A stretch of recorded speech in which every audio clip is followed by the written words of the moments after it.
In today's video, I'm going to show you how to turn on tap pointer on Android.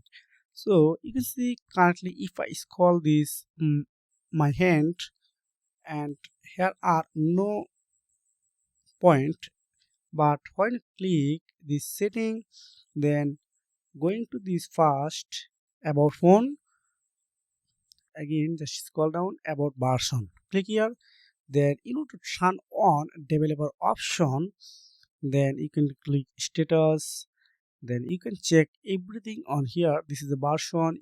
If you click and here multiple time, then you can see that no need, you are already developer. So now going to this charge bar, then here are type tab. Then you can see this is the show tab. So I need to going on here, then click show tabs.